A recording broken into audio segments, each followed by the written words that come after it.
Meant for an adult audience. LoveLine may contain sexually oriented content. Listener discretion is advised. LoveLine with Adam Carolla and Dr. Drew. Hey, everybody, it's LoveLine. I'm Adam, that's Dr. Drew. Phone number 1-800-LOVE-191. Dr. Drew, board-certified physician, addiction medicine specialist. Chad Gilbert here tonight from Newfound Glory. Hello. Hello, Chad. How you doing?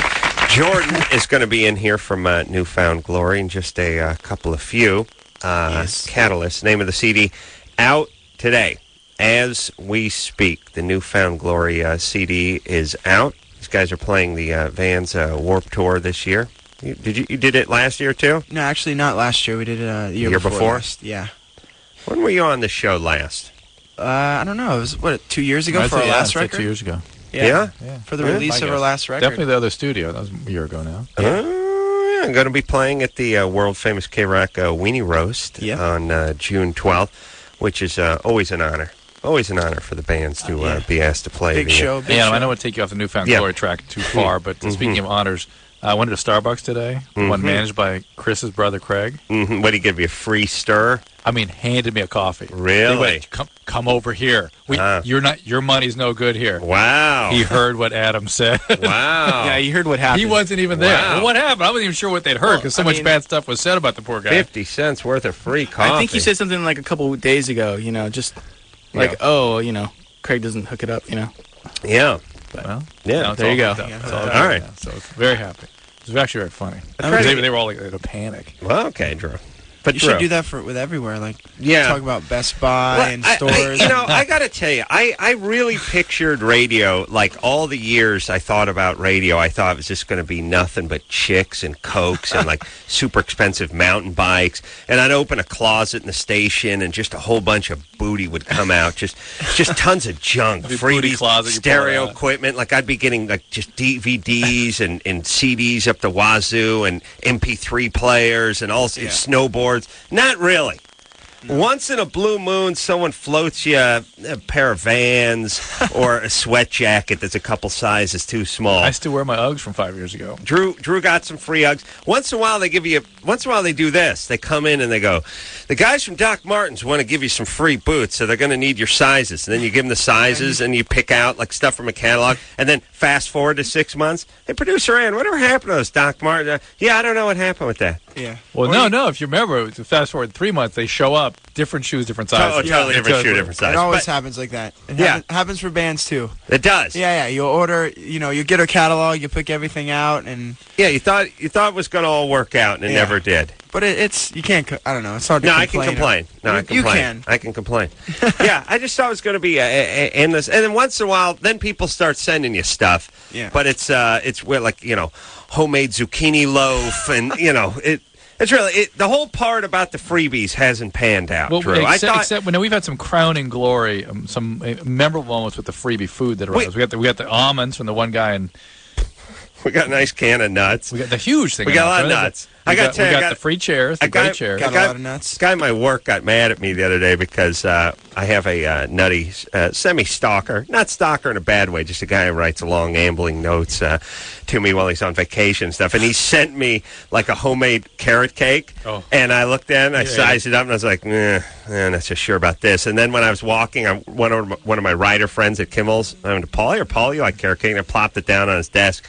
He ate the entire thing. Then the following day, I explained to him that was anonymously sent to me in the mail by and we got chocolate popcorn. Remember that? Yes. That was good. All right. Jordan is now joined us from Newfound Glory. Sorry, Chris Georgian was driving me, and he didn't know where he was going. You had chronic diarrhea, man. Come on. I pooped myself. You were in the bathroom. Sorry. Point is we're all here.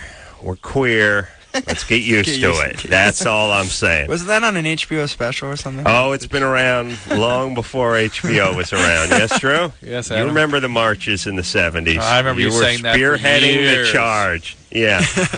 Let me just give a tip to all the gays who march. You would get more respect if you weren't sporting the chaps and the nipple rings. Like if you weren't towing your boyfriend by a chain attached to his nipples, perhaps Congress would listen. Yeah. That's what I'm saying. The problem is the gays want to march every once in a while, and they have some valid points, but off come the slacks, on go the chaps, and no one's listening. There's a strange reaction formation, which is like, how dare you question or judge anything about us, therefore we're going to let you have it.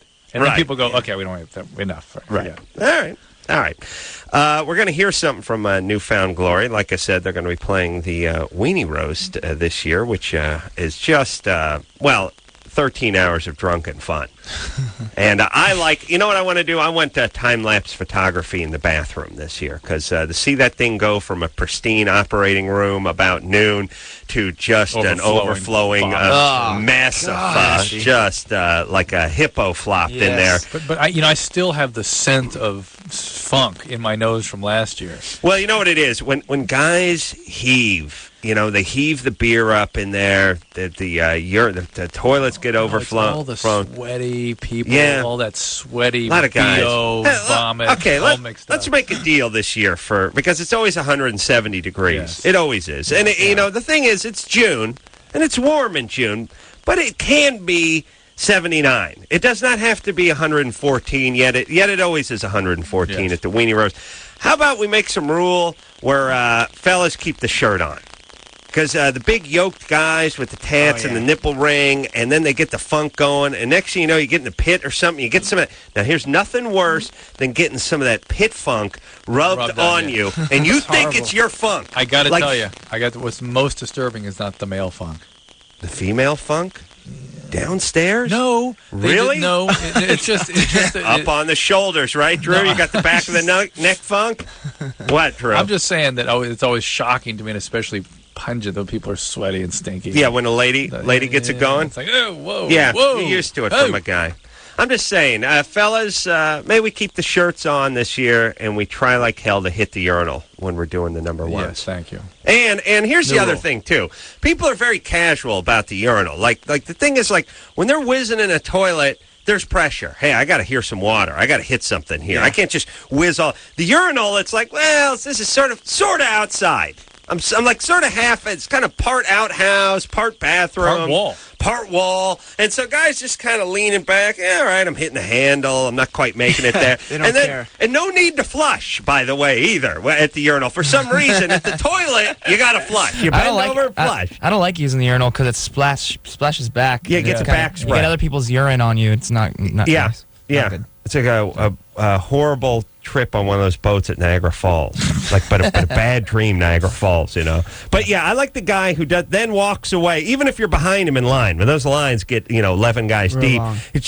I'm just whizzing. I got a nice compote of jerk chicken and some X and a pot brownie and a vitamin B multivitamin. And paper towels. There you go. Here's a present for you, buddy. Up next. There you go. You know what's probably worse than Weenie Roast is probably the Ozfest. I can't imagine being on the Ozfest all the steakheads the whole summer, because Warped Tour is, you get that, the porta potties, whatever, but the kids are younger, not a lot of drinking going on at the Warped Tour. There's some, but I can't imagine Ozfest. Yeah, all you day. got a salty crew there. Yeah. You got guys with the long hair who are bald too. The bald dude with the long hair. Yeah, when, he's when whipping do rock up something. concerts become pirate ships? I don't know. People. The problem with the normal rock concerts, the ones that go on for 3 hours, people only get so heated. The ones that starts at noon and ends at 1 a.m., people are just blasted by 9 in the evening, and then that's guys when they get loaded. That's when the fecal and the urine stuff goes south. We visited that it once. Goes south. I get that. All I'm saying is, flush the goddamn urinal. I'm behind you in line. Do I got to see your work? I have to admire your work? Have some dignity. And by the way, isn't it satisfying flushing the urinal? Feels good. It's like a handle, like a stick shift of a Corvette or something up there. It's quaint now, too. It actually flush a toilet. You go to the airport, you don't flush anymore. Flush it for you. They got the eye. Yeah, get up there and flush it. There you go. All right.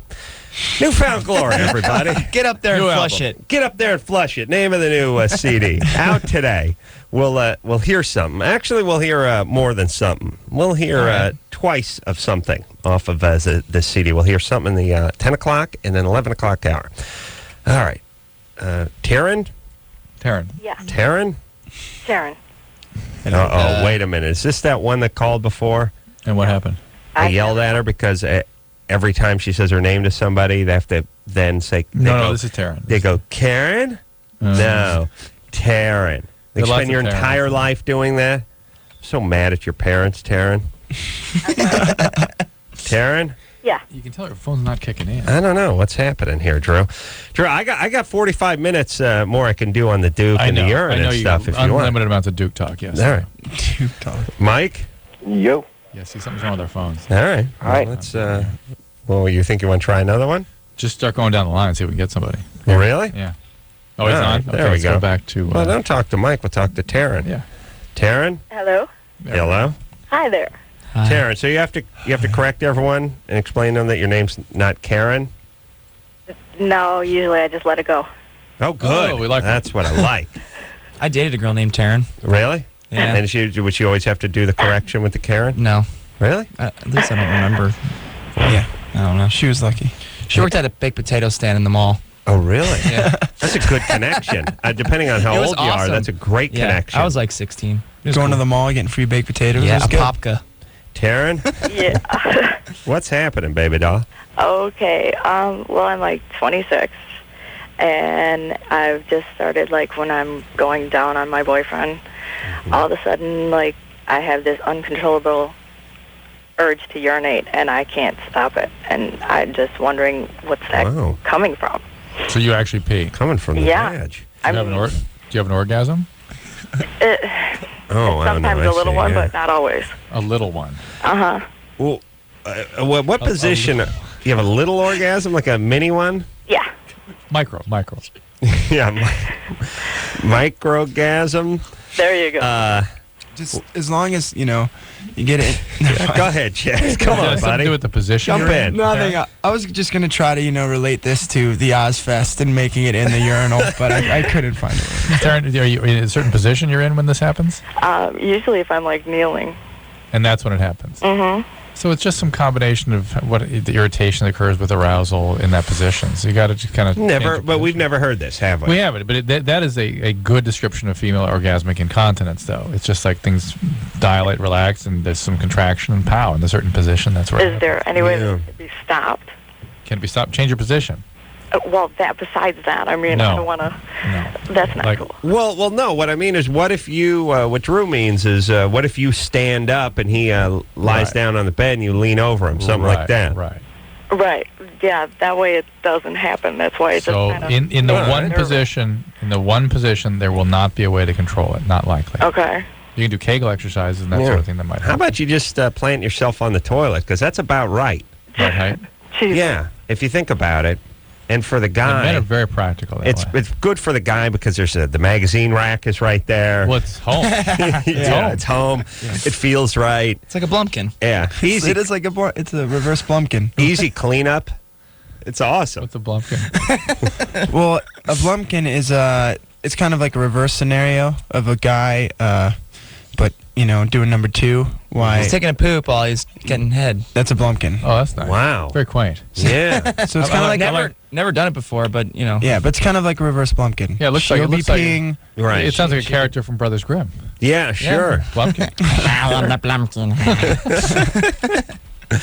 Maria, Yes. you're 16. Yep. What's up? Well, yeah, I'm 16, like you said, and I have a boyfriend. I've only been with him for like 3.5 months.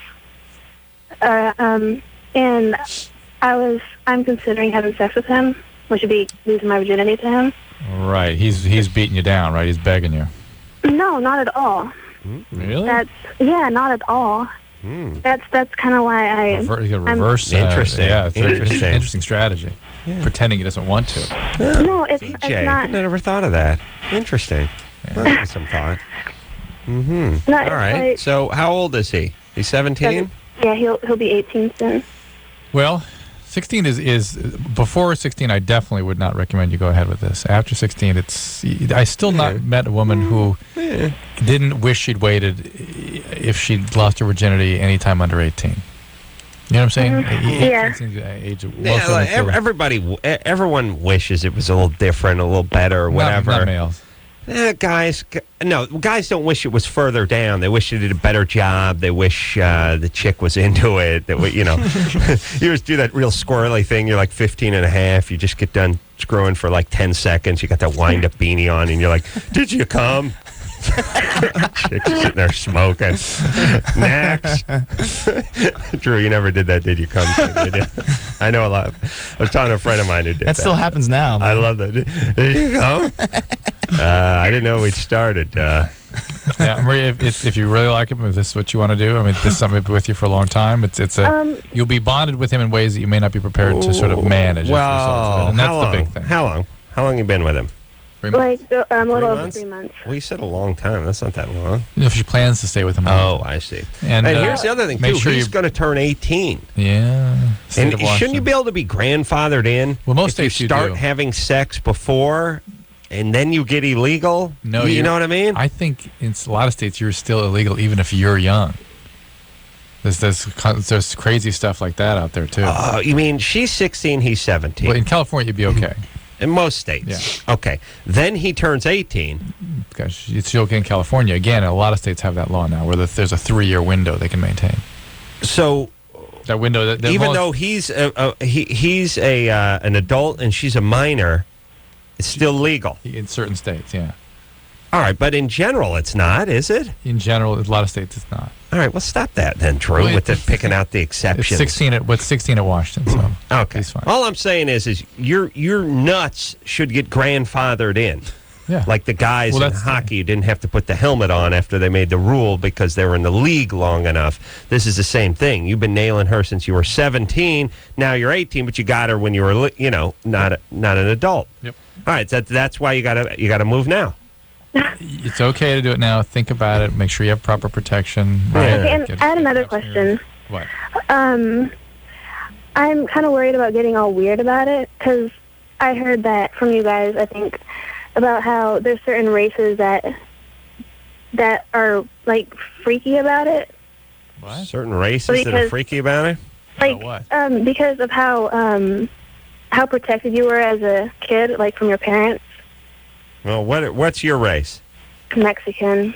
Oh, no. Oh, 16. You're an old maid. You should have started at 11. You kidding? You're the world's oldest Mexican virgin at 16. Wow. Yeah. Oh, no. They get started early. You know how they get the ears pierced early? Oh, yeah. Same with the virginity. Yeah. Ears pierced about 3 months. Virginity goes about 9 months. Yeah. Ears, then the hymen. Yeah. Pierce low, pierce the hymen. I love it. Maria, what are you talking about? Races freaking out. I don't know what you're referring to. All right. Look, I don't know. Look, here's the point. And by the way, Mexican ain't one of them. You're Korean, your parents freak on you. Yeah. Jews, they just give you the cold shoulder. You're not my child. Oh, if your Nana could see this. No, you're not my child. Rolling over in her grave. They guilt you out a little bit. Yeah, you're not my daughter. Yeah. Fair. If you do something good, it's such a son. God forbid it's with a non-Jewish girl, too. Oh. Shiksa. Oh, the shiksa and the goyim. Shame. But anyway, listen, she will be... One of the things we haven't talked about in a long time is how when young kids, 16, 17-year-olds get together, it kind of hooks them together. I mean, they develop emotional bonds that pretty intense. And that's, above all else, provided you take proper protection, you're responsible, whatnot, that is something I worry about for people. They get the relationships that stick. They get joined at the hip. We say this. If you have to ask, maybe you're too young. Yeah. If you're going in with a lot of trepidation and a lot of, I'm not sure I'm going to... If you're going in sort of half-cocked, pardon the pun, maybe I ought to put it off a few more months. Believe me, your boyfriend is not going in unenthusiastically. No, he's going like a freight train. Omar is on the horn. Got a question for Newfound Glory. Omar? Yeah, hello? Omar? Hello? What's happening? Hey, yeah, I just want to say love you guys, listen Thanks, Bal. Listen to Newfound Glory, like, all the time. Thanks, Bal. Thank you very much. Yep, and I just wanted to talk about the new CD. Okay, cool. I heard it had, like, breakdowns and stuff. Is that true? Had what? Like breakdowns, like hardcore breakdowns? Yeah. Well, actually, the first, there's an intro to the CD. Yeah. We call it the intro, and it's about a 37-second long... Wow. Yeah, it's pretty, groundbreaking. Write that down so I don't forget. The intro. the intro. And, we always try to add that little element into all of our Yeah, CDs. I heard it on the last CD. Like it's got I can hear. I'm like, yeah, that sounds kind of like a breakdown. It's pretty good. Yeah, I think. Well, the thing is our band's been inspired by so many different styles of music. So as we get older and write songs, we're able to pull from those influences more because we're better musicians just from experience. So there's definitely way more of the hardcore influence on this record. But then there's also a couple songs that are really slow and almost ballads. You know what I mean? So it's like it's kind of both it's like extremes. a bunch of different stuff. Yeah, exactly. Yeah. Well, let me say this, Omar. Yeah. We could sit here and talk about it with the band all night, or I could talk about it, and I think I'm going to do that, Drew. Even though I'm not familiar. What? Or we could hear a song. Yes. I thought I might just talk about it. No. Okay. All right, let's hear a song. Come on, Anderson. Don't be a pain really, in our Drew. ass. You of all people, Song's I think, on my fast. side. It's like 3 minutes. We 3 take minutes breaks and at 12 20, seconds. though. Why would we go to a song at 20? That's right. And then we go right to break. Newfound Glory. tease the song. This one's called, we queued up, by the way? Yeah. All Downhill From Here.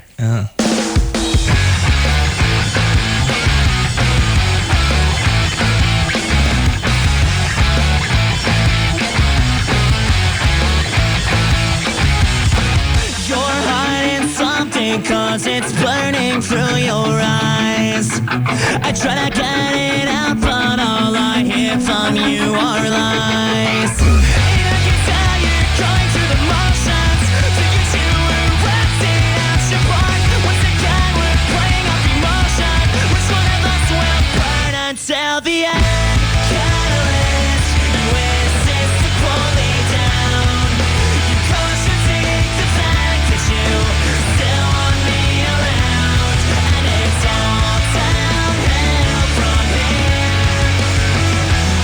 And it's all downhill from here.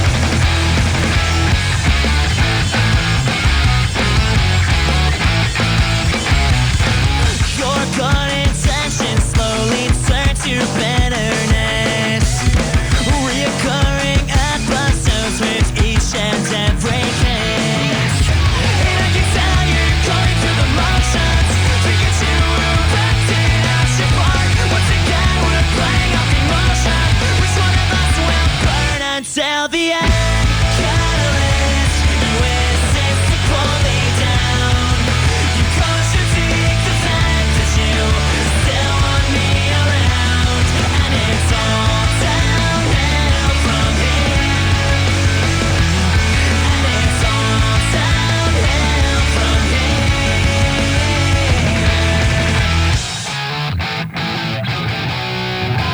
And I can't believe you pulled it off again. I'll know it till it all sets in. You'll deny it till you're at your bitter end.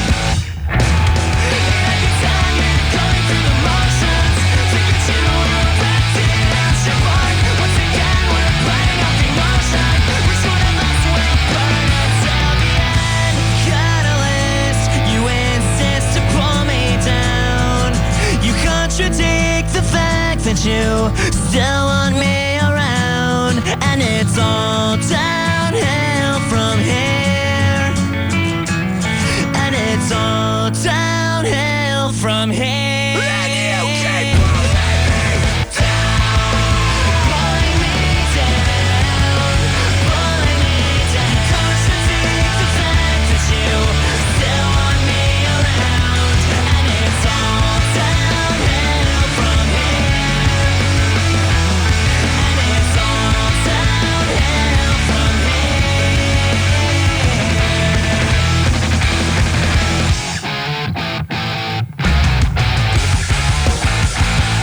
Yeah. Newfound Glory, everybody. Oh, that's a good song. Thank you. I predict a hit.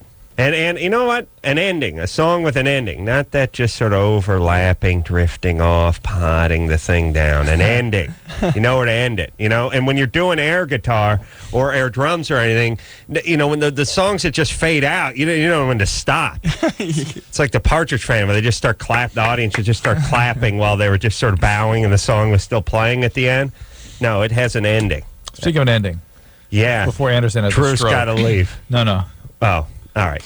Newfound Glory is here tonight. Chad and Jordan both here from the band. We'll take a quick break, and we'll be right back. Hello, this is your radio. LoveLine will be right back. You're listening to Live 105.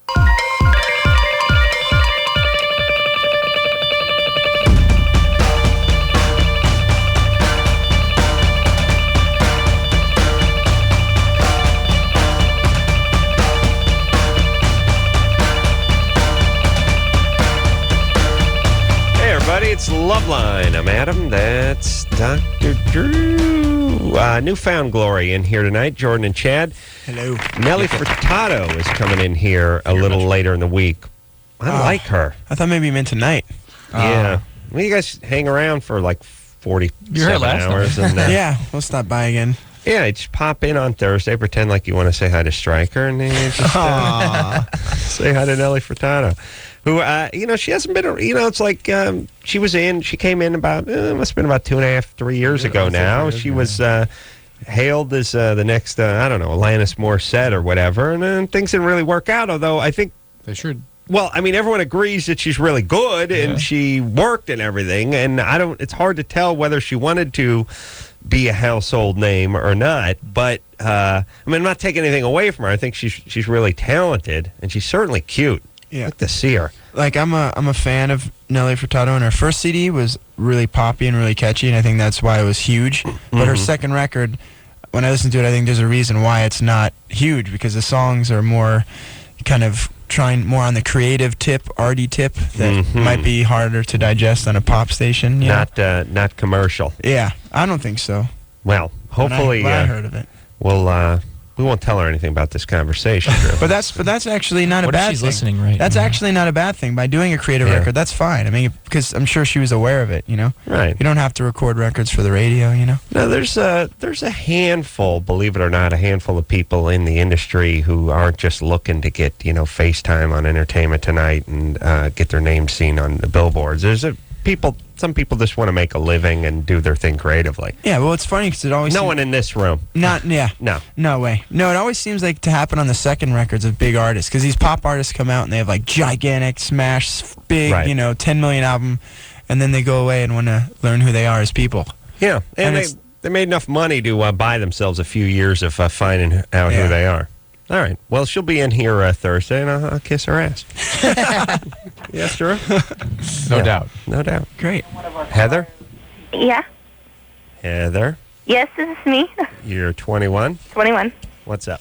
I am doing a speech in my class tomorrow, and I was wondering if you had any referrals for where somebody could get morning after pill.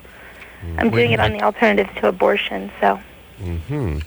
What? Well, it's not really an alternative to abortion because you never get pregnant.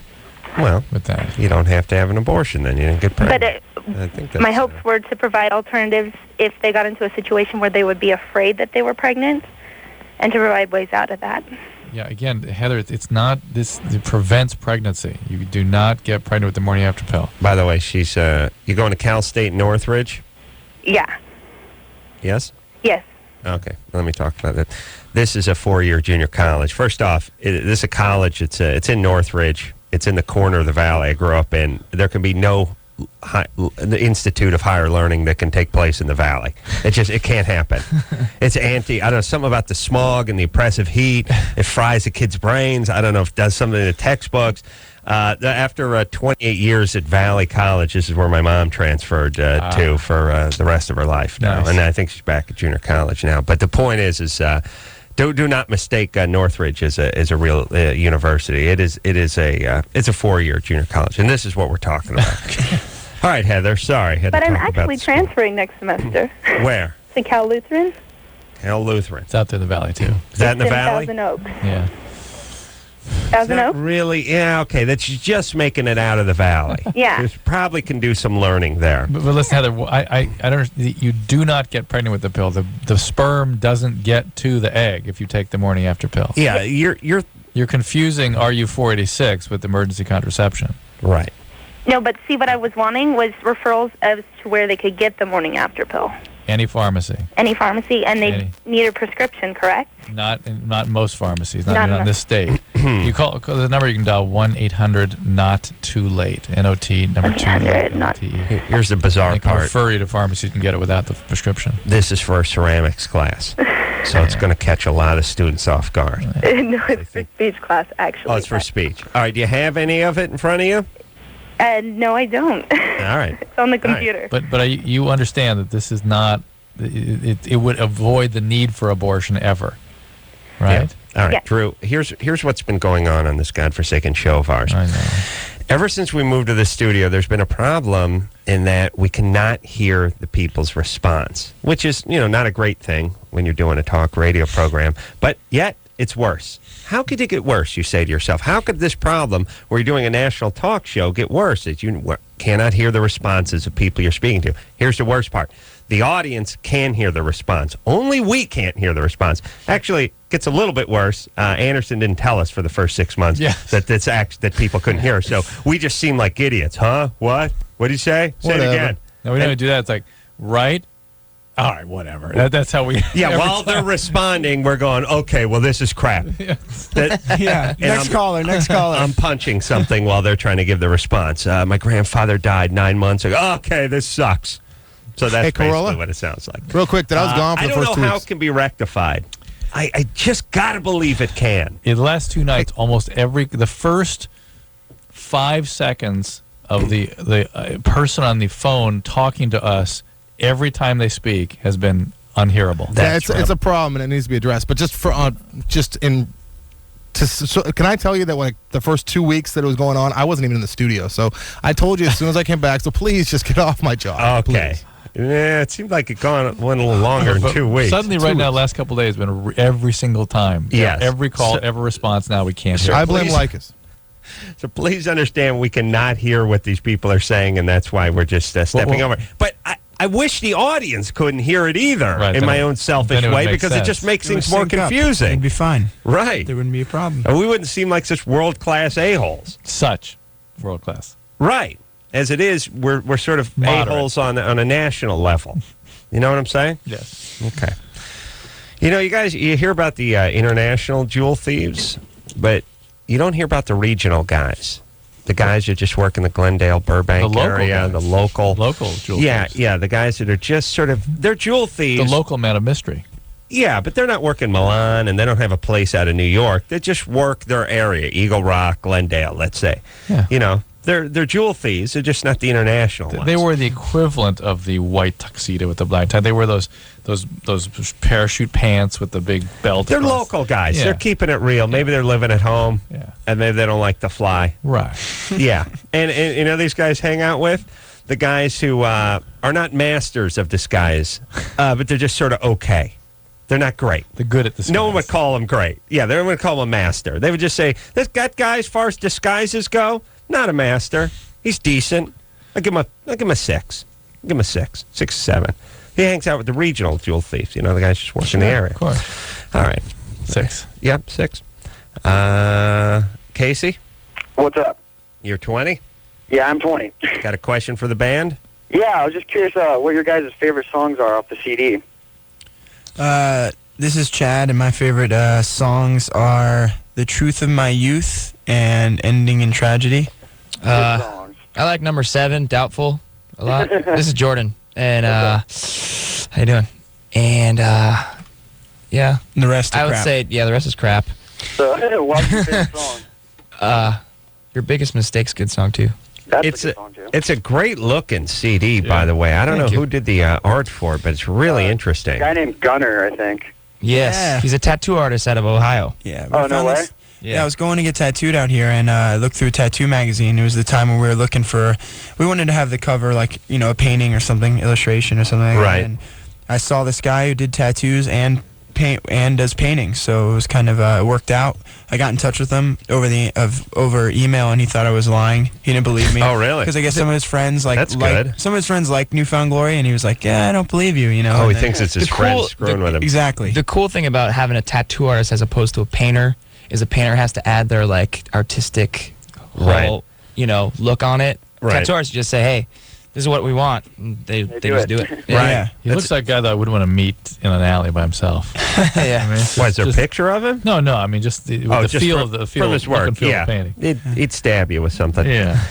The work is phenomenal, though. The caricatures of the band are like spot on, and the cover's awesome, and it's really a piece of art. And by the way, what size does he work in? Like, I mean, obviously that was 5x5, but that was a huge. The head of that record label executive on the cover is the size of his head. He sent him a picture of it, and it was really? 5 feet by 5 feet or something. It was like so huge. he painted this at a very large scale on a wall. Yeah. Wow, where is the painting? The label has it right now. I think a label's going to give it away for something. Oh, really? I think contest. It's really cool. All the band members should get in a ring and fight for it. Yeah. But they want to give it away as a contest. It's really, like I said, I know there's a lot of thievery going on the internet these days and downloading and all that kind of stuff, but you can't download this. I mean, this is just some of the most unique and interesting and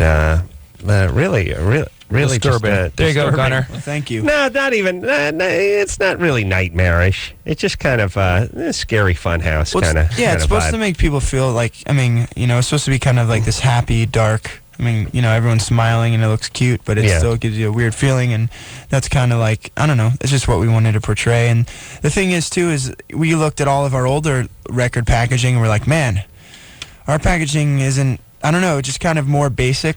You know, I mean, we like our old packaging, don't get me wrong, but we wanted to kind of go all out this time and really.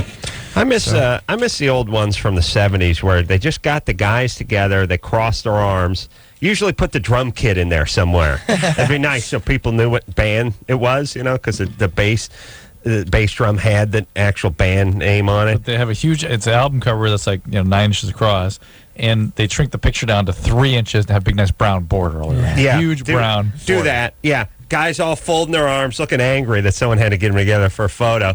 And then they would hang a sheet behind them sometimes that had the band's name. And that was about it. If people sort of turned and looked angry, it was... like a Leonard Skinner album or something. Yeah, it was good. And it was always real creative when on the back of the album it was them, their backs. And now they're looking around their shoulder. That was always good. I forgot what album remember the Emerson, Lake and Palmer? Yeah. You know how it was like the silhouettes of their three faces next to each other? Yes. That was good. Oh, yeah.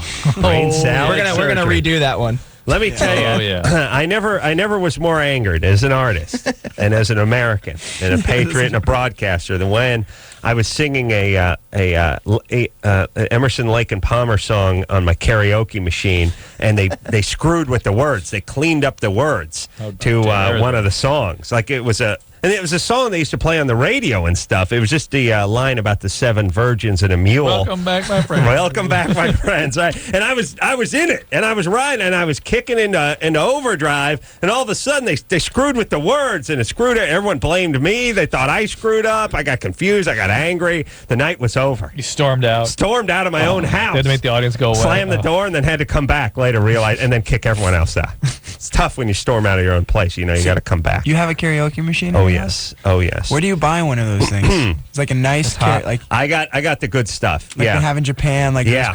I got the good stuff. Let me tell you about my ability to sing karaoke. I used to belt it out over at Kimmel's house. His daughter came downstairs crying one night after a particularly moving rendition of Hell is for Children by Pat Benatar. Actually came down the stairs just crying. What's going on? Stop! Anderson, don't we have some old tape of Adam doing in karaoke? No, we don't. Come on, Anderson. I know you've got that. I'll tell you, Drew, somewhere. when I get and start the karate kicking and the punching into space and running and the sweat starts pouring off my head, it's powerful. We like to bust out some Billy Joel sometimes. Piano Man. Yeah, Carlisle. We actually had a funny karaoke experience on us and that band. Good Charlotte did a co-headlining tour. Oh, sure, a civic tour, and whatever. That's how I talk. I'm sorry. And we did this co-headlining tour, and the tour started in North Dakota. And all of both bands went to this, this Wings place. It was like a Wednesday. It was like a Wednesday night, and it was the happening, bar Wings karaoke, and Jordan, all these guys did karaoke. It was pretty entertaining. Wow. And This was a good time. We did like Living on a Prayer. Oh yeah, that's a powerful one. That gets the crowd going. We got to take a break, but we're gonna bleed this one into the break, Drew, because I got suggestions. Newfound Glory here tonight. Oh yeah, well the theme from Taboo too. Sure. We'll take ourselves a quick break. ET's kid. And we'll be right back after this. Dude, you got issues. Call LoveLine. 1-800-LOVE-191.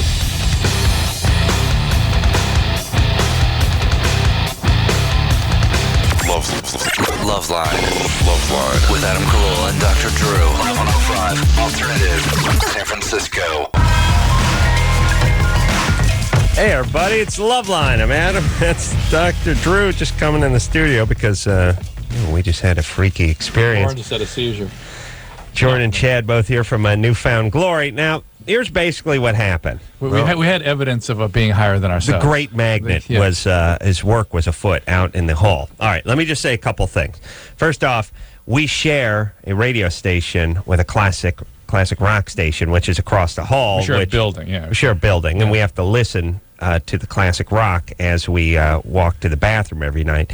Usually, we get a lot of Bob Seger, and then I come in angry, by the way, because if I hear a ZZ Top, she's got legs, again, I'm going to put a bullet in my mouth, and if I got to hear the Witchy Woman the Eagles. By the Eagles or Dirty Laundry by Don Henley, I'm going to fall on a goddamn sword. That stuff sucks so badly. And it's just usually just an endless hallway of crappy, overplayed 70s garbage. Not that there's not good music from that era. It's just you won't hear it in that hallway on the way to the bathroom. Now, I think Jordan brought up ELP. Emerson, Lake and Palmer, big 70s band that most of you have never heard of. And to be fair to Emerson, Lake and Palmer, our audience hasn't heard of anything. Right. So if anyone from, if Emerson, Lake or Palmer is listening to the show, please understand that our audience is basically comprised of like just degenerates and retards and the unemployable. They like Godsmack. They haven't heard of anything ever. But we never really discussed that. We have never brought up on the air. ELP on the air. Certainly not the song that Adam have sung to. I never brought up my Carnival number 9 and the butchery of it with the karaoke process. We just walked down the hall, and what was playing over the speakers from 93.1 That's what's being Arrow. broadcast on this station was that song. Emerson, Lake and Palmer. Wow. And we've never heard it over there. Number 9. How weird We've is that? never heard it played That's in that hall. man. Now, That's crazy. And believe me, we would take note if we heard a good song. I just did. in that I just hall. did buy the Yes box set. Oh yeah. Smart. It's good stuff. Yeah, hours and hours and hours and hours of listening. Let me explain to everybody. They're 10-minute songs. I know everyone's, the whole idea is anything old is bad and everything new is cool, and then eventually whatever's new now will become old and then therefore won't become cool, won't be cool. Things can be good going back hundreds of years. They're good paintings. There's good pieces of music. There's good ideas. Things. You should not throw out the Newfound Glory CD 9 years from now. You just should. Just because it's what Grandpa listened to doesn't mean Grandpa was a retard. There's stuff. Like I said, don't listen to Witchy Woman, and don't listen to Man-Eater by Hall & Oates. But then there's some stuff by Yes and Led Zeppelin. Feel free to listen to it. I just saw. Speaking of Hall & Oates, what's wrong with Man-Eater, man? I just saw that. What was that? What song is it with the video where they're in the big giant drum set? Oh, stepping on the bass drum pedal. Kiss is on my list, or I don't know. I thought the video was amazing. The old videos are great too. Yeah. Well. Yeah. All right. Newfound Glory in here tonight. So no one else is as freaked out by this as Drew and myself, but we just heard a that's song pretty weird. that has never come up on this show by band, has never come up on this show, played out in the hall, which we've never heard played in this building before. We were meant to be here and it was tonight. right during the part about the 7 virgins and the mule, too. Right. Yes. Wow. All right. Very freaky. Great magnet, Drew. It worked. I got to believe that's a message for us to start playing some more ELP on this show. That must be what that I got to is. believe. Yeah, of course. I got to believe. All right, we're going to play Lucky Man in the 11 o'clock hour. All right, Drew, where are we? Who are we talking to? What's going on? You're frazzled, Drew. I am. I can't see You're questioning your faith now, aren't you? My faith has been buttressed by this. Mike, that means anal, right? Oftentimes. Mike? Yeah, I'm here. You're 22? Yep. What's up? Well, I'm a heroin addict. Me and my girl are both junkies. We've been together for about 3 Takes years. all kinds of. Yeah. And we started using about 2 years ago. We have amazing sex. It's just freaking amazing. Well, it always has been. And it was suddenly about 9 months ago, she just got uninterested drastically, suddenly. And she got locked up. I found out she was cheating on me during that time, when she was kind of not paying attention to me. She got locked up in rehab for about 7 months. And she got out again. And locked up in rehab? Well, she did something stupid. She stole a bunch of jewelry from her parents, got off on a treatment in lieu of conviction. And she ended up, when she got out 7 months later, we got back together, started using again, getting high, and everything's been going great. Suddenly, about a week ago, right back on track. Yeah. You kids got a plan. You guys are on a rocket ship, straight to the top. Mike, the probability of you living to 40 is about 0. Oh, I know. We got vegetations from IV drug usage, chances of overdose. I know all about it. Actually, I was studying to be a substance abuse counselor. I know a lot more. Yeah, but you're part of his research. What? But your denial is so profound. It's all so right. profound. Well, listen. What do you want to do? Would you like to quit? No. He wants to just wants better sex. Oh, Yeah. All right. All right. Well, hang on a second, Mike. We got to take a break. Okay. All right. I'm going to just sit tight for a minute. I got to go back down that hall because we got to get back on track here. Yeah. We got to hear some really crappy Eagle song. Right, Otherwise, yeah, things aren't going to be right. You're right. Yeah. Oh, maybe a little Moni Moni from Billy Idol. Huh? How about that turd? Yeah. We got to hear that one again, everybody. Oh yeah. It's been too long. Yeah. Why don't you guys remake that one again, huh? No. For the third time? Okay. Newfound Glory here. I'm going to see what's playing in that hall. It better be some ELP. We'll be back after this. LoveLine will be right back. So get your problems ready. Drew, how much money?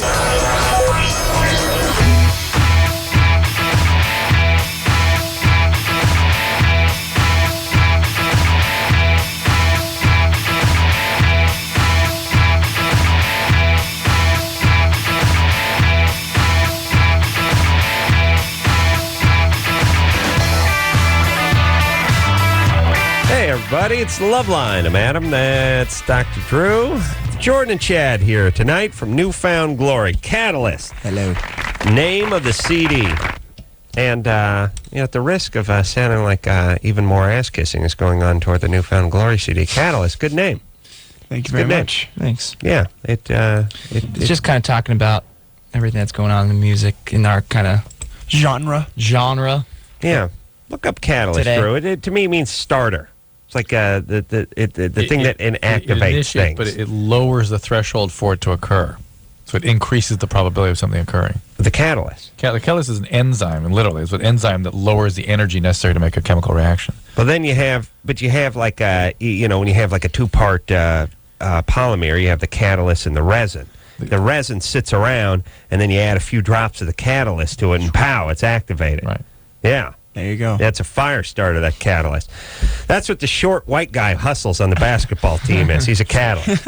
He don't put the ball in the hoop, but he gets the fast break going. Yeah. In the biological system, they think of it as bringing things together to make the reaction occur. Mm-hmm. With everything, with the name, with the cover art, it's all about what's going on right now. Yeah, well, it looks great. Look to see that big painting. It's really amazing art. All right, let's Chris, look up Catalyst. All right, buddy. Something that ignites change. Something to do. All right, buddy. Write a 3-page essay. Spell it. Yeah. We'll place of origin. We'll get back to Mike. Mike the junkie with the girlfriend who doesn't want to have sex because she was cheating. All right. That's why she didn't want to have sex, because she was cheating, right? Well, that's what I'm thinking might be going on right now. I know that heroin sometimes causes sexual side effects, but we've always had wonderful sex life. That's what I was saying. And I've never And it just suddenly was so drastic about a week ago. And just like tonight, you know, she had a friend come in from out of town she hasn't seen in a year, so she's out having dinner and seeing a movie with him and yada, yada, yada. And, you know, she's always swearing up and down that nothing's going on, but she's always doing How long has she been out of treatment? About 3 months. About 3 months since she got out of She's not going to meetings or anything anymore, nothing like that, right? Huh? She's not going to meetings anymore, not talking to her sponsor. No, nothing like that. Is she on heroin again, too? Yeah, she got back on about using anything else? Huh? She using anything else? Well, she doesn't do anything else. She's on probation, so she can't smoke pot, which I think is a loaded dung. Why the heck she can shoot heroin, but she can't smoke pot. Yeah. She can shoot heroin, but she can't smoke pot. By the way, if she's high enough, she can probably enjoy New York Minute, Drew's new movie with the Olsen twins. You're a dick. She'd really have to be, pretty. How would you know? You haven't seen it. I read the reviews, Drew. I've had my assistant read me the reviews.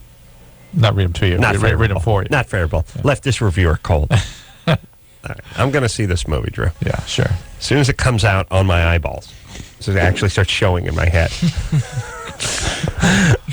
All right. No, I'm going to see the movie. I absolutely. Yeah. Absolutely. No, yeah, sure. No, I'm sure. I'm absolutely sure. I'm a big sport. Yeah. I got it. Read the book to us. All right. Oh, well, hold on a second, Chris. So, Mike. Yeah. Yeah, you don't want to quit heroin, though, right? No. Oh, no, not really.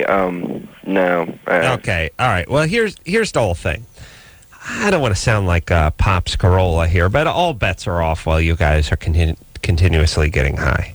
I mean, the libido, the sex, the cheating, the whole thing. Yeah, his thing is, why this week? Well, we know that she's cheated in the past. We know that she's chaotic. She's probably a trauma survivor. She may fluctuate between being hypersexual and then completely shut down to sex. Yeah. She may be cheating again.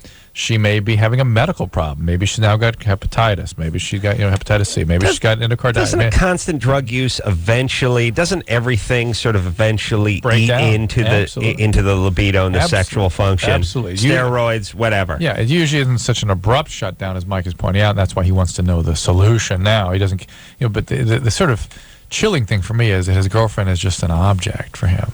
Yeah, she needs to function better. She's getting high. Yeah, and there's the thing too. I mean, all bets are off. You're shooting junk, right? I mean, it's just that's sad. Yeah. All right. So, Mike, you're a young guy. You sound like a smart guy.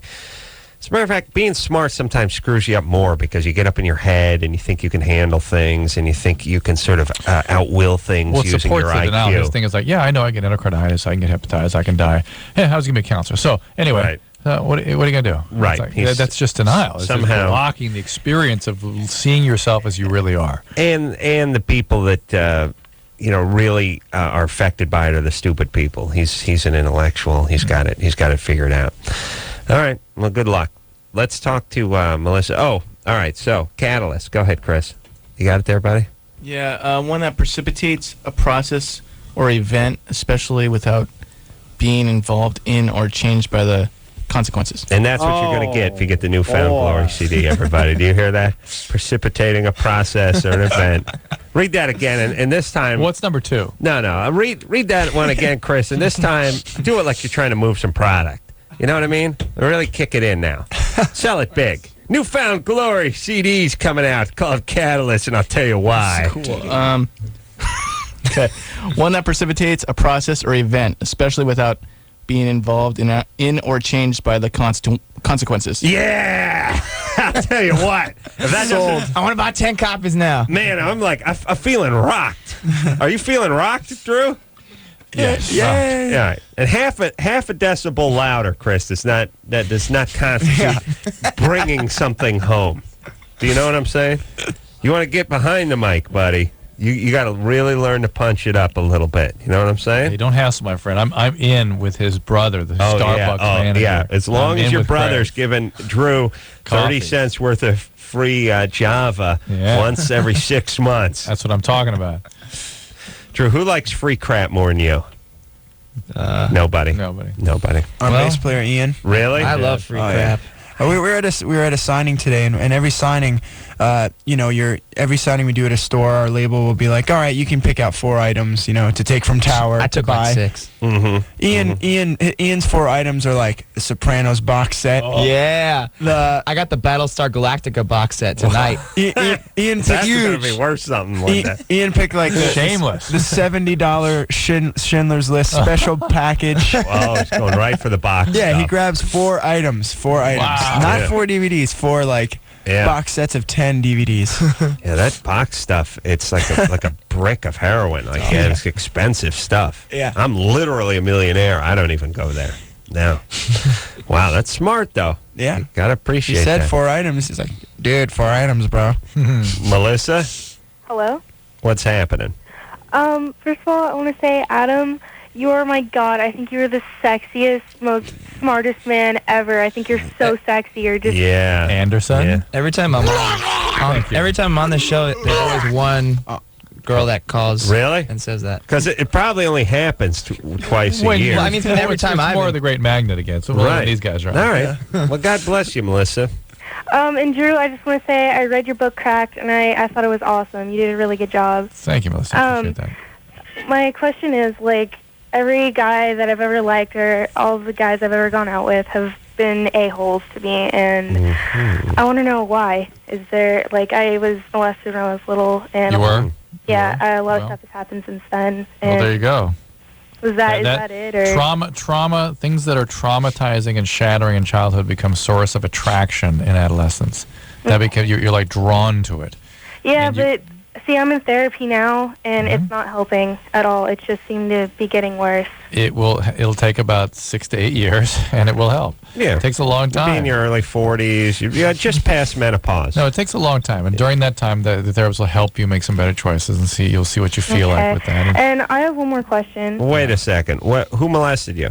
One of my friends, he was a lot older than I was. How old is he? He was 12 or 13, and I how old was are you? 6. All right. That's bad, but you can overcome that. Yeah. You stick Yeah. with therapy. What was your other question? I've been having a lot of panic attacks lately, short breath, and all I can think about is just, when I was little and just a lot of stuff that has happened, and I can't seem to, get out of that frame of mind for an hour. All right. What should you do, Drew? Are you seeing a psychiatrist in addition to a therapist? Yeah. What are they treating you with? Prozac and Wellbutrin. Okay, you may be sure to talk about the panic, because both of those medicines can make you sort of prone to panic. So there may be a switch ahead. Maybe we should hear a little something from Newfound Glory. That's a great idea. This, again, the CD is called Catalyst Chris. Maybe some Emerson and Palmer. Really sell the definition of catalyst for those who've not been rocked by it yet. Oh, it's gone? Oh, okay. You don't remember it? No more. Okay. Precipitation. When water... Without changing its character. Yeah. All right. Yeah. And let me tell you how that that translates into just never-ending guitar riffs and just beating the crap out of them skins and belting vocals. And we're going to hear it. That's what we're going to do. Here's a riff for you, Adam. Yes. Oh, we're going to hear it? This is a You know riff the for song? you. You know the song we're playing?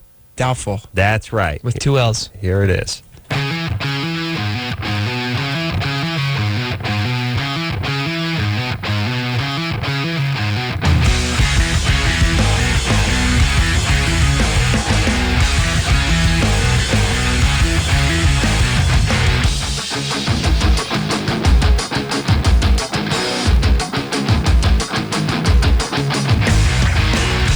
This letter explains the great thing.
Yeah, another good ending. Newfound Glory, everybody. Catalyst, name of the CD. Out today. Sounds great. Thank you. Yeah, very sharp, very clean. Nelly Furtado is going to be on. You're going to be like, you know, that Newfound Glory That band. sucked, man. What happened in What there? a bunch of... Here's what they said about you. They said they liked your commercial stuff, but didn't appreciate your artistic side. Check it out. Now I was really into that. I What like the influenced artistic you? stuff, man. I know, but that's not what I'm going to tell her. That's fine. Yeah, That's sure. fine. She's cute too. You know, she's little. She's nice. She's Canadian, I think. Isn't she? Canuck? She's something. She's got something going in her too, but it works. Well, I mean, she's got crazy Ethnicity, nationality going, but it's just not too much. You know what I mean? That's the key. Just a dash. It's like that's how nationalities work best. Just a little dash, a little sprinkle. You know, it's like when they come by with the pepper grinder. You know, Not too much. You get the salad. You go, okay, that's good. When? You see, that's what we need to do with some nationals. Just when? That's enough. That's good. We should all mix up, and then just be like when, be with the pepper and the when, and everyone will be we start fine. saying when, because people come by and say when. They don't mean say when. They mean say when to stop. Right, I know. Some jackass got this It was the started 60s. 200 years ago. No, it was the 60s. Oh, really? I swear to God, that's when it started. Yeah. I always feel bad, too. Well, here's the thing. The pepper, I don't like it when they hold the pepper grinder and they don't, they used to just turn it up and down. It was just straight up and down. It was like a tower. Now there's this slick move. Maybe it started when Don Johnson started holding his gun sideways instead of up and down.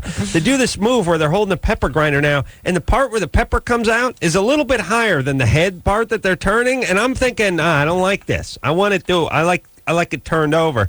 But I always want a little more cheese, and I'm always scared to say anything. Like they go, "You want the cheese? You want the cheese?" And they go, "Yeah, okay." And they sprinkle a little on, and then they go, "There you go." And I'm always thinking, I want to grab their wrist and like dip it one more time and go, friends to eat the cheese. You know what my plan is? Never mind. My plan is to open a restaurant where we double cheese you, where we come back. So you order your pasta dish. Don't make the face. No, I'm just trying to... Open the mind, open the heart, open the ears. Close the eyes. Close the eyes. Okay. It's kind of like the self-butter thing. They come by, they put the cheese, they put the cheese on.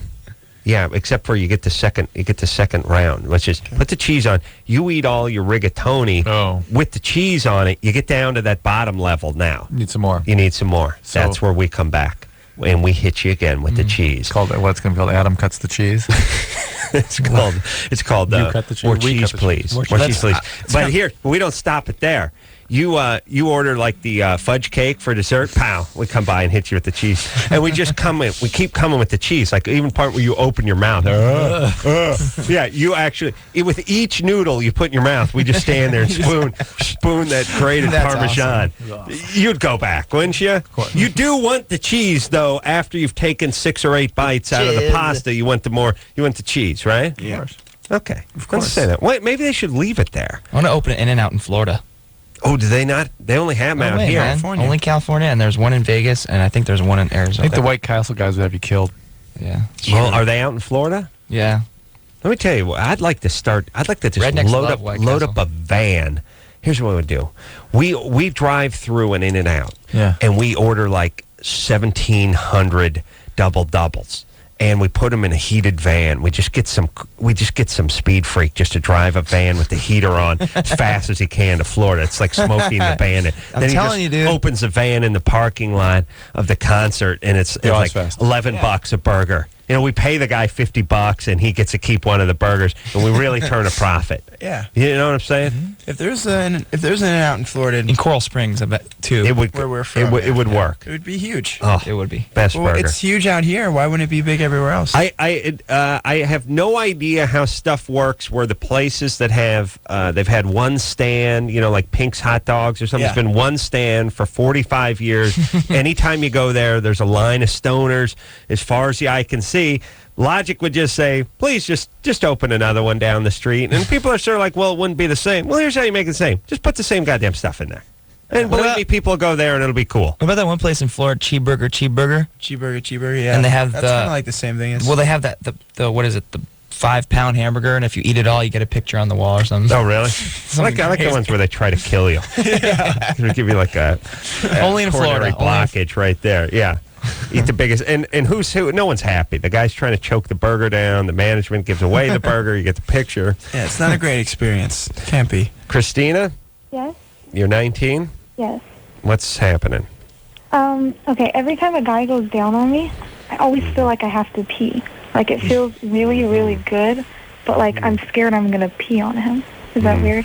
Some guys like that stuff. You might. Have you had an orgasm when a guy was down there? No, never, because I can't let myself get to that point because I'm scared I'm going to pee. Why don't you talk to the guy about it? He'll be all right, as long as he gets a little bit of warning. Tell him to bring like a 2-liter jug. Just in case. Because some women do ejaculate and some do pee. It's just that's what happens. Isn't that like strange when he's down So there? that's Like, common? I can't like bring myself to it. Like Yeah, I but just if have to say stop. if he reassures you that he'll be all right, that just relax. But that's what the I guy like I'm with right now. I can't even say the word pee without him getting grossed out. Oh, So- that's not good. He's like one of those like you can't say anything like that. Well, so that's wait a common thing is for Yeah, it is. pee to- Well, Not common, but it not that happens. common. Happens. Well, hold on a Like, is second. there anything like? Cause Hold on, Christine, quiet yeah. down. The guy's going down on you. Yeah. Mhm. How squeamish can he be? You Yeah, know what I mean? that's true. All right. Go ahead and broach it with him. Tell him it feels real good. It feels so good. It's like you're being tickled or something, and wet your pants. You know what I appreciate when I'm going down on a lady who's going to whiz? A little heads up. If you ever watch the war movies, the guy's in the machine gun nest, and one guy's working the machine gun, the other guy's feeding the cartridge or the banana clip in there. When he gets it locked and loaded, he does it on the top of the head, do that move. Yes. That means it's time to start firing behind. They do it with the bazooka. Guy loads it in the back, pat on the head, trying to fire. I need the Time to go. Urine's coming. Here it goes. That's time. Time to pull out. Locked and loaded. Here we go. Yeah, that's right. That's right. Someone could get hurt. Yeah, that tap on the head the bazooka guy gets. He's down on his knee, What's that your shot. Then what's your move? My move. It's like tapping on the. You just like the sound of the tap. I like the sound of the tap. I do. Bazooka guys loaded. Oh, come on, Drew. Yeah. I do the shoulder roll. Okay. I do the slow motion shoulder roll. Yeah. And the dive. No! And the big explosion behind me. I do that move. The piece sends you. Yeah, usually, and freakishly off a pier that's exploding. Big explosion when I'm going into the water. Yeah. Newfound Glory here tonight. Yeah, see, it doesn't work. Right? Oh, no. Wait, here we go. There we go. We're going to take ourselves a little break. We'll be right back after this. If you need help, hang up and then dial. LoveLine. 1-800-LOVE-191. LoveLine will be right back. Hey, Adam. You know how guys have trouble with confidence and going out and dating and meeting girls? Mm-hmm. We have a solution. Axe Deodorant Body Spray.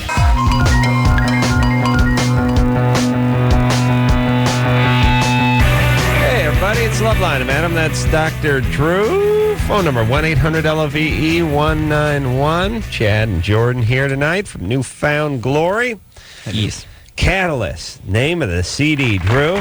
Yep. Explain why Catalyst is going to rock your world. Because it's going to take you and convert you. That's right. Convert you. Yes. That's right. If you're an enzyme or a protein, just an enzyme, You just got to be a chemical. you got to be chemical. And you'll be converted to something It's going to all turn you new. into something else. Yeah. Yeah. Emily, Yeah. you're 22? No, I'm 15. Oh, really? All right. Yeah. I called you guys probably about 3 weeks ago. I was a cutter and I was addicted to Vicodin and Percocet. And I was looking for advice on if you guys thought AA would help me. And I've been doing so great now thanks to what you guys have told me and Dr. Drew. I think that maybe you guys don't think that everything you say really touches some people, but you guys really help me. Oh, that's great. Well, thanks. Thank you.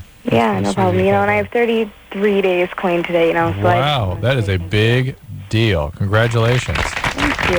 That is huge. You got a sponsor right now? I'm in the process, but my dad's trying to change my home group because he wants to run errands while I'm in my meetings. Okay. Your home group? How's that work? Her main meeting. Oh, but your home. That's like your home base. Yeah. You get yourself a sponsor, even if it's just a temporary one. Just get one and get going on those steps. Okay. Oh, okay. Okay. Thank you. All right, Emma. Good luck. All right. Good luck. Thank you. All right. See, touching people's lives, Drew. Yeah, see? That's what we're doing. Told you. I keep telling you, this is more than a paycheck. You guys are like catalysts. Yeah. Oh my God. We converted That is change. that is so heavy, man. We initiated change. And Emily. Oh, by the way, Newfound Glory can be found on Jimmy Kimmel Live tomorrow night. Huh? Or so it says here.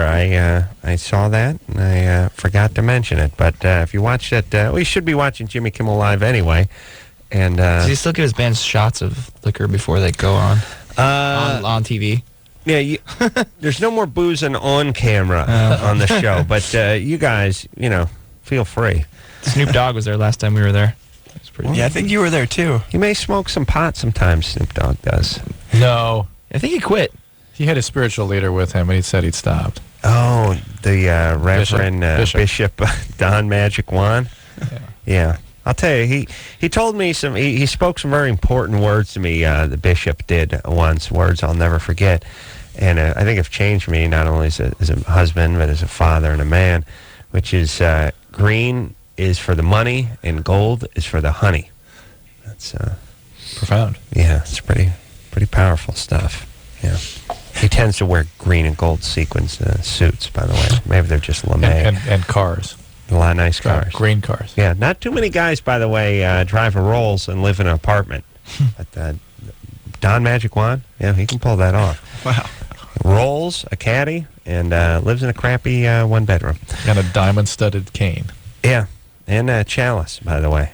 Screw the home, get a cane. Right. Diamond-studded. Yeah, better. Because let me tell you something. Where are the four of us right now? Well, I'll tell you where we're not. We're not at home, are we? No. So if we had invested our money in a gold chalice or perhaps a studded cane or fedora, people would be able to enjoy it. But where's our houses? Well, our houses are at home. And where are we? Well, we're not there, are we? So how are people going to know what our scene is about? I can't bring my sofa and lamp with me. You see what I'm saying, Drew? We need Snoop up here. We haven't had up here in a long time. We got to get Snoop up. See, he can explain this whole theory better than I. Yeah. It's time. Linda?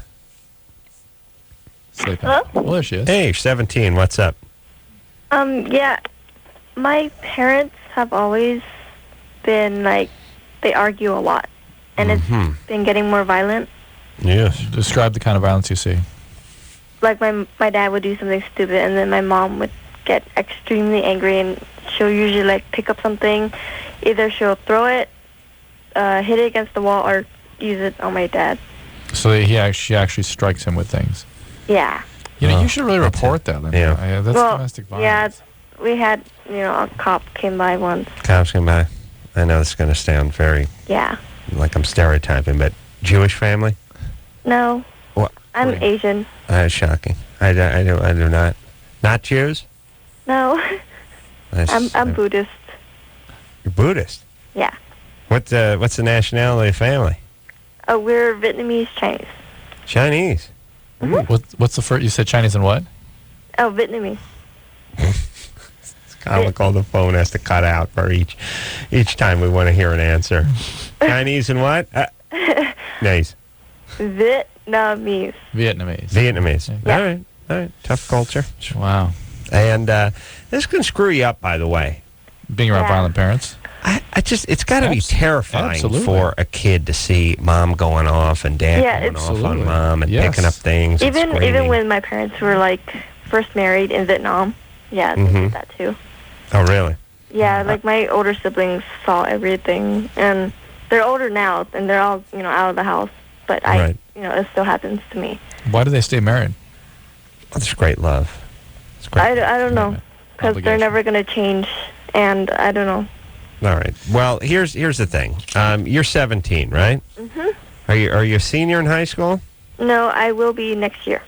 Okay, because you have to spend as much time out of that house, so you don't get hit by a flying rolling pin or something like that, as possible. Can you get involved with school? Get involved with the volleyball team? Something extracurricular activities. I try my best to join as many things Great. as I can. Go to college far away. Don't go to UC Santa Cruz or in Monterey. And go to college somewhere a decent distance and realize that this is going to affect how you think about men, the kinds of people you're attracted to, what your choices are, how you act in a relationship, you're going to tend to go off a little bit. And you have to really watch it and contain that. Yeah, I see myself doing it now. You what? I see myself like getting angry quickly. Yeah, you've got to contain that. You've got to figure out a way to act as if you haven't been influenced by this. If you can't, it has to be treated. How do you do that, though? It's hard when it's ingrained in you. You react a certain way. It's hard. It's in the wiring at a certain point. Yeah. I mean, how do you strip that wiring? Yeah, behavior. You can try to train yourself, but if you can't, then you got to go therapy. Yeah, you end up killing a guy with an ashtray. Yeah. Your ashtrays are weapons there, but those big glass ones especially. A little Vietnamese throw one of those 170, 180 miles an hour to take your head clean off. Boom. Wasn't there a James Bond? There's a right on top of the old helmet there. Yeah, Odd Job, I think, was the Japanese or Chinese guy used to throw the derby. Yeah. Take your head off. Odd Job. Yeah. Yeah, he grew up around a family that fought a lot and threw hats at each other. He perfected a way to make it... what was that Kung Fu movie where the guy had the thing that goes over the guy's head and he pulls off the guy's head? I don't know. I don't remember. Anyway. You may have been high. No. Yeah, I don't... Yeah. Now, here's the thing. You can throw a yarmulke or a fez and not cause a lot of damage, but you start throwing those derbies, especially, you spin them. It becomes a...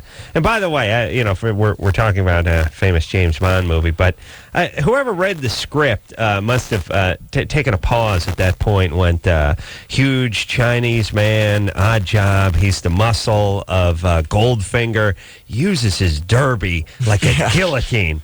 Like, Herb, you want to come in here and take a look? I think we got a typo here. No, he uses the hat as a weapon. What's he do? Is he, suffocate people with? No, he throws it at them, cut their head off. Throws the hat. Is it like a metal hat with a blade? No, regular derby. Snaps it. Herb, isn't that just felt with some cardboard? No, he really got a lot of wrist action. Just go with me on this one.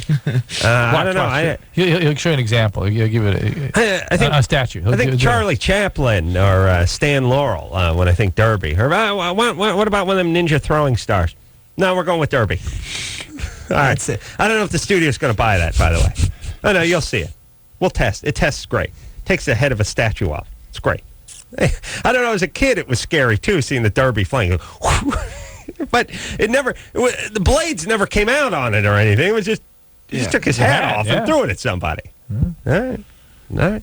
Shows that anything can be a weapon. Well, that's, I think, that was the implication, is that who knows what else this guy's got up his sleeve. Yeah, if he can kill you with headwear, imagine what he could do with a knife. I think that's or a scarf. Or a scarf. If he had a kerchief, oh my God, he'd take out a whole regiment. Jake? Hi. Speaking of scarf, Tony Randall died today. Oh, yes, Tony Randall. All right, now, Tony Randall, one of the last of the scarf wearers from the Odd Couple, of course, and many a rich history. But Tony Randall's a guy. He died at 84. Everyone just sort of thought he was gay, but I think that's just because of his character, and maybe the scarves weren't helping. Right. Ascots. They weren't even scarves. Ascots. Had left behind like a 5-year-old, 7-year-old, and a 7-year-old. Yeah, I'm angry about that. You don't like that. You think that's selfish? Yeah. When he was at 77 having the kids, I thought, oh yeah, come on. One of them. I remember saying one of them is 5. That is so wrong. That is so horribly unthoughtful to the kids. By 79, you should have the quiet dignity to pull out. Yes. Is that what you're saying? Yes, you know what it's like, though, for the woman to see a 79-year-old man, No, I don't. Thankfully. Do you know what it's like? Tell us. Come on, Adam. What's it like? Well, what I mean is it's not pretty. You want him to stay in. Plus, they don't get a whole lot, just like a drop. The Trojan Company's coming up with special senior brands. Senior I'm going to talk to him about that. But I remember thinking to myself, unfair to the kids. Come on. Yeah, that's yes, guys. You're not going to live. I said to myself, dude, how long do you think you're going to live? 90? At 90, you're going to be a father with a 14-year-old? It's not right. Not fair to the kid for a 7-year-old. Right. All right, but let me... Horribly selfish. Here's the sound to me. Tony's like, I'm going. I'm close. Ah! Yeah, and then this. It's just him just hitting the pavement. All right. So, but here's the thing. Yeah, let me ask you this, Drew. I know we look at it as like a novelty to have this old. I mean, do the kids, to the kids, is it just dad dying or is it this old guy? It's just dad and old guy. Same. But are they prepared for it? You know what I mean? Like, I don't can think they do the math? The No, not a 7-year-old. You know what I 7-year-old. mean? No way. If they were 12 to 14, I could see them sort of getting ready. But not 7, 5. No way. No way. That's devastating. Devastation. Is it devastation? Devastation. All right. Imagine is one of them a girl? You know what that's going to be. I don't know. Yeah, eating disorder. And what is but how old's the mom? She's young. Young, like 20s? 30s, I think. Yeah. Yeah. All right. Well, not gay. Were the two kids their first kids? His first kids. First kids. I imagine hers too. Imagine that. By the way, starting the family in the later 70s. You know what I mean? Not 62. This is a Hollywood thing. It's like, hey, you're not going to live forever. You're not. I know you feel like you're going to. You're not. Yeah, but maybe this is in his narcissistic mind. This is a way to live forever. Like, I'm going to die. I gotta get out some kids before I hit the dirt. There is that, yes, with no thought of what it means to the kids. All right. And by the way, I'm not going to die anyway, so I'll be around forever. So what if his wife wanted that though? You know, like, you're going to die. I need kids. Yeah. What about it? They got married, and kids right away. Yeah. Oh, really? Yeah. All right. Well, so you're glad. You're happy. No, I'm not happy. You're happy, everybody. Not at all. Not Yeah. at all, Who's next? Who do you want to die next? Is that anyone over 70? Everyone should die. Okay. Tony Randall, great entertainer, dead. Drew couldn't be happier. Hearts go out to the kids. All right, should we take a break? Yes, please. Newfound Glory in the studio tonight. We'll be right back after this. In a horse. Thank you for calling LoveLine. Your call will be answered in the order it seems interesting. Call LoveLine. Call LoveLine. 1-800-LOVE-191.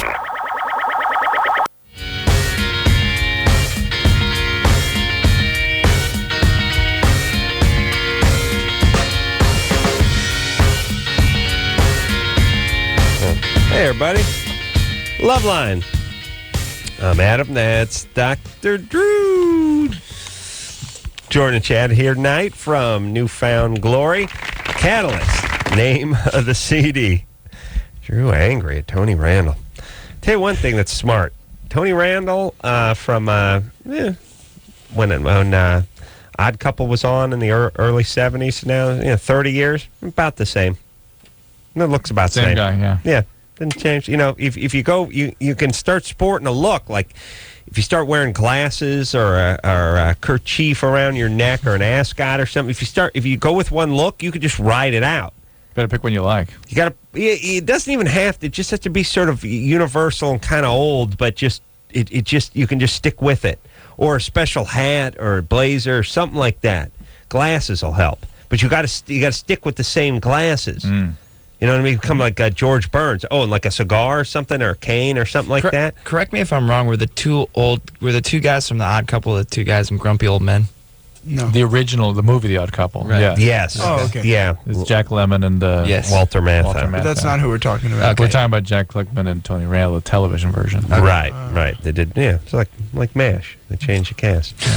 Jake. Hey. Jake. Hi. You're 21. Yes. Yeah, by the way, this phone cutting out part, here's the second part where I sound like a tar. It's like, Jake, you're on the line. Hi, how you doing? Jake? Yeah, hi. We don't hear anything. Just so you know, we hear blank. That's right. And then suddenly the voice will start about Can you hear me now? 4.5. Yeah, I got you now. What's happening, Jake? Not your fault. I'm having an issue. When I have sex, I would pretty much go for a few minutes, and then after that, I pretty much go soft. Are you wearing a condom when that happens? I'm sorry? Are you wearing a condom when that happens? Yes. Always? Yes. So it's a condom issue for you? Well, and I even, I went to, a strip club the other day with a couple buddies and everything, and, did a couple things, got lap dance and everything, and even one time everything was going fine, and then a couple minutes later, same thing happened. So even at that time, I wasn't having sex, but, Are you on any medication? No. So you get it going for a little bit, and then it falls off. Right. And no orgasm. No orgasm. And do you have a girlfriend? No, not right now. You got to work it out. You got to get a girl. You got to work it out.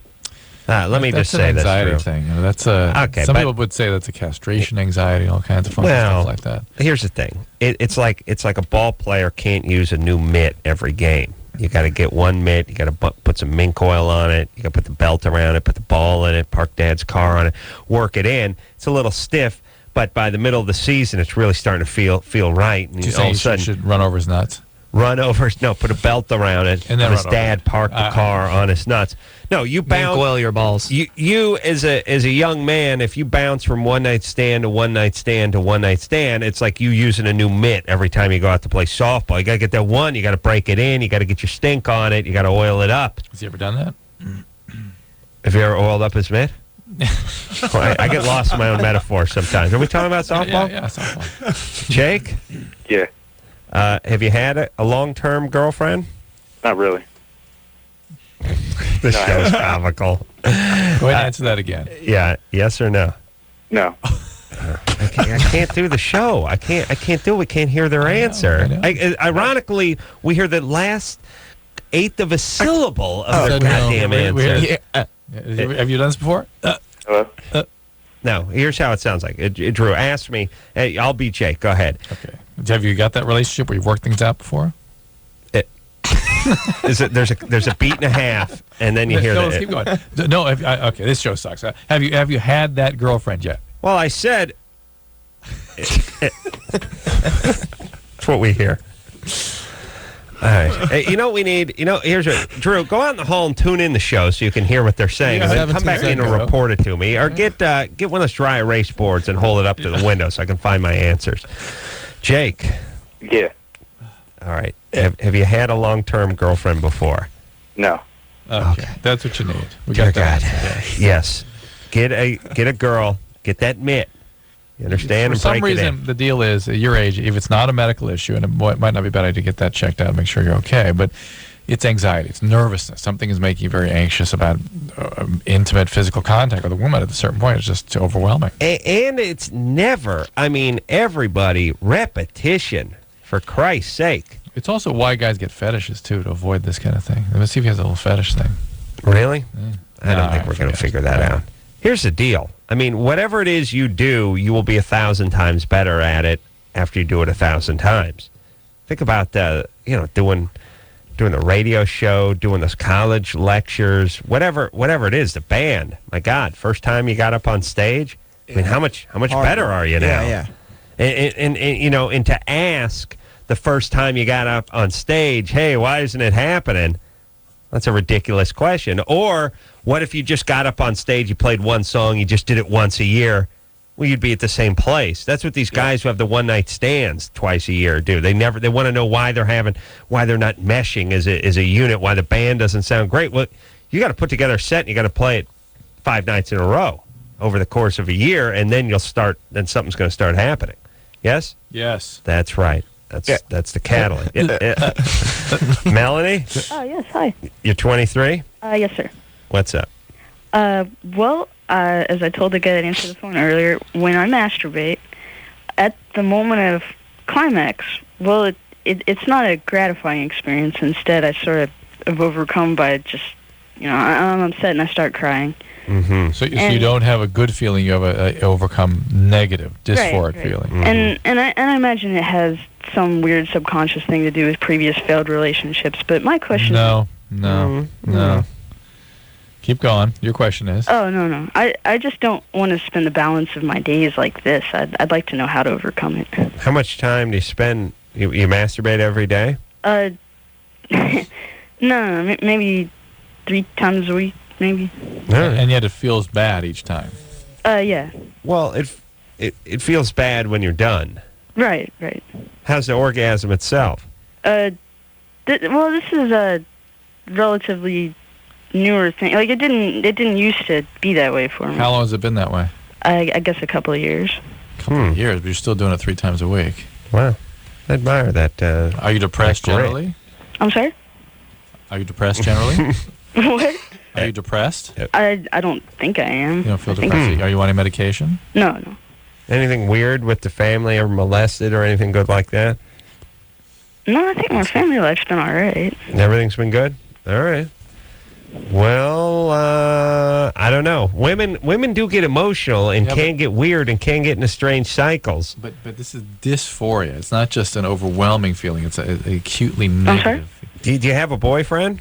No, I haven't for a long time. Do you feel lonely in those moments? That's probably a large component of it. All right, that makes sense. That you suddenly feel the emptiness, the lack of a connection. Yeah. That's a good thing that women can feel. I just feel disgust myself. I know you do. Like, oh, Christ, look at you. Yeah. Please, you promised. You promised you wouldn't do it again, and now here you are. Oh, look at the mess. That's your mess. It's a mess. You think the maid doesn't know? She knows. Believe me, she knows. Thank God she cannot communicate in your tongue.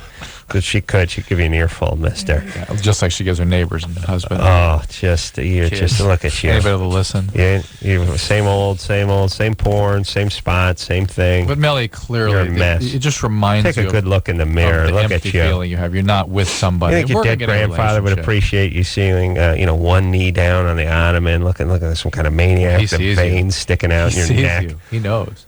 Sports page spread out. It's disgusting. Like a dog. It's like clean yourself up. Sports page. Put the remote back where it was, by the way. FYI. You know, the old lady coming down the stairs seeing the remote sitting in the potted plant, and she knows you threw it right at the point. Because I'll eject things, you know what I mean? Pow. Oh, yes. Yeah. All right. Let's take a break. I'm discussing with myself. Yeah. Newfound glory here We're all tonight. disgusted now, too. Thanks for sharing. We'll take a quick break. We'll be right back.